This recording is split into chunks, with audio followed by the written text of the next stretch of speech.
Olá pessoal, bem-vindos a mais um Chaotic Vlog e hoje vamos falar sobre luz. Na fotografia e na filmagem, o elemento mais essencial é a luz. Sem ela, não há imagem. E para você ter boas fotos e boas filmagens, é crucial você entender a luz. E é sobre isso que vamos falar hoje. Eu vou explicar aqui o mais básico sobre a luz na fotografia e na filmagem, que em essência é praticamente a mesma coisa. A luz pode ser vista de duas formas. A luz emitida, que é o fluxo de luz original vindo da fonte luminosa, como o sol ou lâmpadas, e a luz refletida, que é o estado da luz após interagir com os objetos, que forma a imagem, etc. e tal. A luz emitida tem as seguintes características: a temperatura de cor, a intensidade luminosa e se ela é dura ou suave. A intensidade luminosa é um fator muito importante porque quanto mais intensa a luz que você tem disponível, mais liberdade você tem para trabalhar com aberturas mais fechadas e disponibilizar uma maior profundidade de campo, ou com ISOs mais baixos, que permite que a imagem não fique granulada.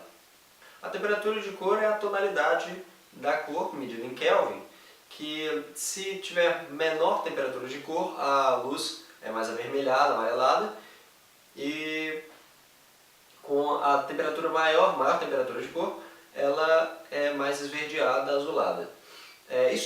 Isso é medido dessa forma porque a luz, como onda eletromagnética, ela é mais energética nas faixas azuis, ultravioleta, violeta, e menos energética nas faixas do amarelo, vermelho e infravermelho. Enfim, o tópico mais importante da temperatura de cor é o balanço de branco.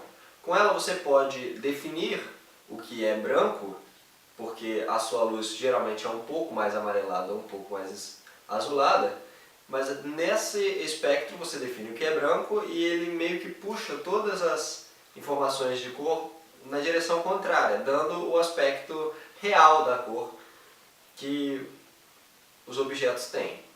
Alguns exemplos de temperatura de cor são, por exemplo, a lâmpada incandescente, que é em torno de 3.000 a 4.000 Kelvin. Depois tem a faixa de luz do Sol, que está entre 5.000 e 6.000 Kelvin, dependendo do dia, porque em dias nublados a tendência é a luz ficar mais azulada, e em dias em que o Sol está direto ou no pôr do Sol, a temperatura de cor cai bastante, fica bem mais avermelhada. Existem lâmpadas que tentam imitar mais ou menos a temperatura de cor do Sol, que são as chamadas luz branca, que tem temperatura de cor em torno de 5.500 Kelvin. Essas lâmpadas são feitas especificamente para isso, então elas costumam ser um pouco mais caras. As lâmpadas fluorescentes comuns, como a que eu uso aqui, são em torno de são 6.400 Kelvin. E elas mesclam bastante bem com a luz do Sol, inclusive é o que eu estou fazendo agora com a luz da minha janela. Esses valores de temperatura de cor, é importante você ter uma noção deles, porque quando você vai regular a sua câmera para filmar ou fotografar, você tem geralmente os presets para ajustar de acordo com o ambiente, com a luz do ambiente, mas há como você fazer isso manualmente com o valor exato, o que daria um balanço de branco muito mais preciso. Mas com o balanço de branco pode-se criar alguns efeitos também, como por exemplo o efeito de pôr do sol, que é você deixar o balanço de branco um pouquinho acima do que é realmente, então a imagem fica um pouco mais avermelhada e dá aquela impressão de foto tirada ao pôr do sol. O problema de quando você possui mais de uma fonte luminosa é que a temperatura de cor delas pode variar. Então é mais complicado achar o meio termo entre uma luz mais avermelhada e uma luz mais azulada. Então, em casos extremos em que isso venha se tornar um problema, você pode, com certeza, filmar em preto e branco.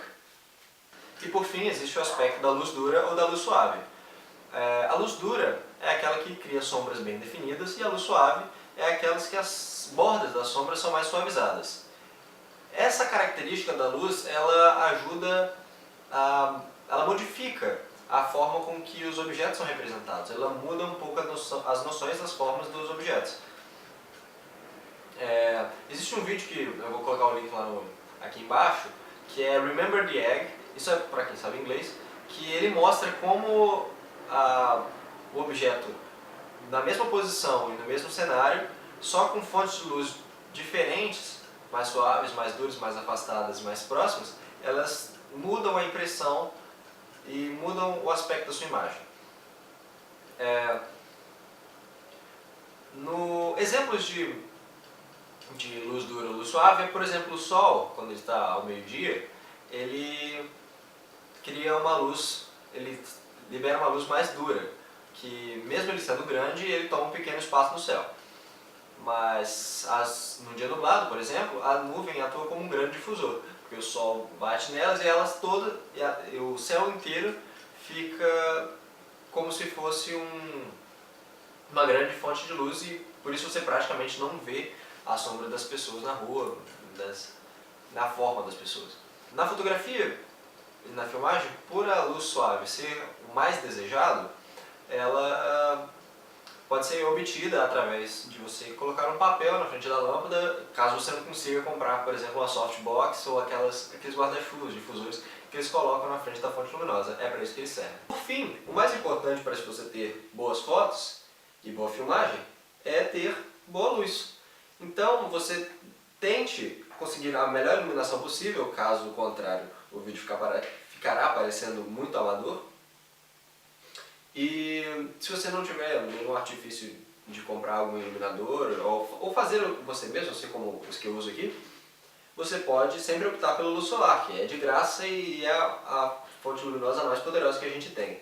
Isso aqui é o que acontece quando você não tem uma luz adequada, e por causa disso, para você conseguir uma iluminação decente, você precisa aumentar a acessibilidade do seu sensor, e isso faz com que a imagem fique com bastante ruído, bastante granulada, e isso dá um aspecto amador à sua filmagem. Isso acontece também com as fotos. Eu, por exemplo, agora estou só usando a luz do teto do meu quarto, mas quando eu ligo as duas lâmpadas que eu uso aqui e abro a janela, a iluminação fica bem melhor, e daí eu consigo ficar com uma imagem com um aspecto um pouco mais profissional, que é sem tanto ruído assim. Mas então é isso. Esse foi o primeiro vídeo sobre fotografia que eu fiz aqui no canal e que eu pretendo fazer outros. Eu ia falar assim, mas se vocês gostarem, deixem no comentário que eu faço mais. Não, eu vou fazer isso de qualquer jeito, porque eu estou fazendo isso sem ninguém assistir mesmo. Os vídeos recomendados, que o primeiro é o Do It Yourself Video Lighting, que é ensinando a fazer essa luz caseira, esse iluminador caseiro para vídeo, que é do canal Animal. Os dois vídeos são para quem entende um pouco mais de inglês, porque os vídeos são todos de canais americanos. E o segundo é o Remember the Egg, que fala sobre como a luz altera a sua fotografia, a sua filmagem. Mas é isso. Deixe aí nos comentários caso você tenha assistido o vídeo, só isso que eu peço. E semana que vem tem mais, se tudo der certo. Tchau!